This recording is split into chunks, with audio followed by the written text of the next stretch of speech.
Pessoal do canal Bicagalo, eu sou Leandro Cabido, eu sou jornalista, comentarista e também dono do canal Fala Cabido, e vocês estão em encontro marcado aqui no Bicagalo comigo, sempre às sextas-feiras, onde eu trato de um assunto relevante do Atlético. E hoje o assunto é a quenodependência que tem o técnico Jorge Sampaoli. Então já se inscreva no canal, já dê o seu like, ative os sininhos de notificação e, é claro, não deixe de visitar o Fala Cabido, se inscrever lá também, onde eu dou um panorama geral mais sobre o futebol mineiro. O link está aqui na descrição. Bom, e o Keno? O Keno que teve uma luxação no cotovelo, né? Uma luxação grave, uma luxação que deixou ele de fora dos últimos 3 jogos do Atlético. Ainda não há uma previsão exata para o seu retorno ao futebol, mas o que se sabe é que ele faz muita falta nesse time do Atlético. Antes da gente partir para as questões individuais, para os números individuais do Keno, eu gostaria de lembrar vocês aqui da importância dele no esquema tático desenvolvido pelo técnico Jorge Sampaoli. Ele é um cara que atua na ponta esquerda, seja num 4-3-3, seja num 4-2-3-1, seja num 4-1-4-1, seja também num 3-4-3 que o Atlético tem jogado nos últimos dias. Mas o que faz dele importante, na verdade, é seu condicionamento técnico, né? O que ele faz para desempenhar uma função mais importante dentro desse time do Atlético. Ele é um cara que, na verdade, talvez seja o único jogador do Atlético que tenha o 1 contra 1 como melhor fundamento, né? Um jogador que vai para cima, um jogador muito ágil, um jogador muito rápido, um jogador que prepara bem as jogadas, e ele é realmente um daqueles caras que no 1 contra 1 ele normalmente vai levar vantagem sobre a defesa. E por isso que ele é fundamental no Atlético, porque ele é um cara que quebra o que a gente chama de ferrolho defensivo do adversário, né? Porque ele tem um drible muito ágil.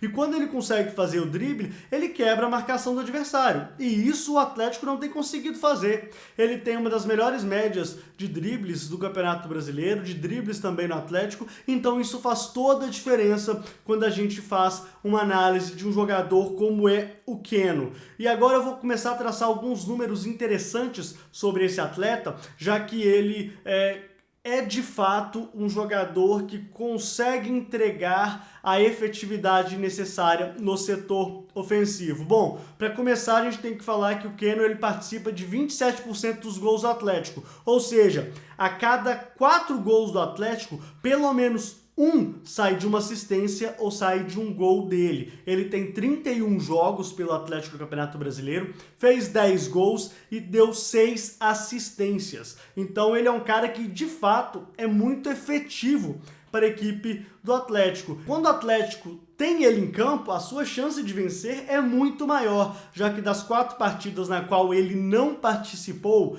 a primeira foi uma derrota para o Palmeiras por 3-0, na qual ele estava suspenso, e as 3 últimas, como eu já falei, por lesão, o Atlético só venceu uma e entregou apenas 1 ponto por partida. Então é muito pouco. É um atleta que entrega muito mais do que a maioria dos jogadores. Para vocês terem uma ideia, o setor esquerdo do Atlético hoje, ele desempenha praticamente todo o setor ofensivo do time.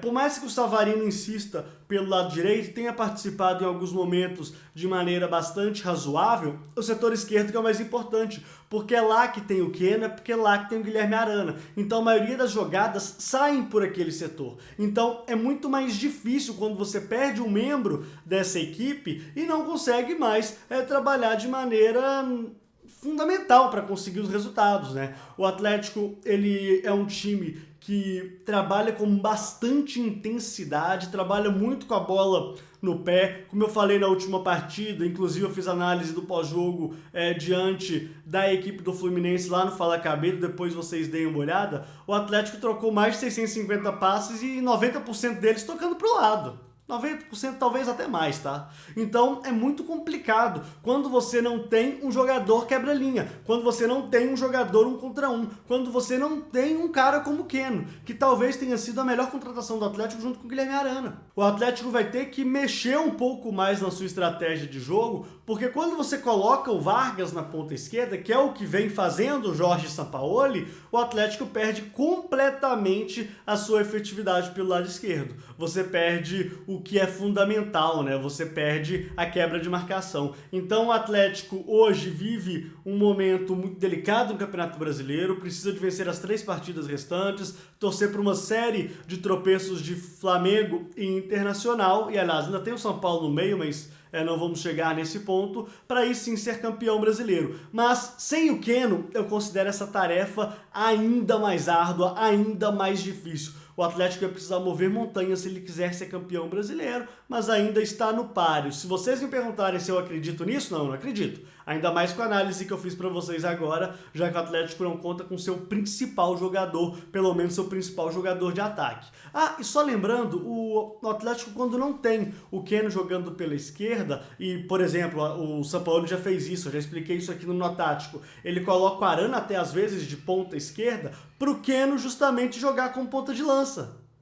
Então até nisso o Keno faz falta. Ele faz falta nessa movimentação ofensiva que o Atlético tem, já que o Savarino basicamente ele atua no setor direito, o Sacha é um jogador inteligente, mas ele sai muito da área trabalhando como um falso 9, e o Vargas...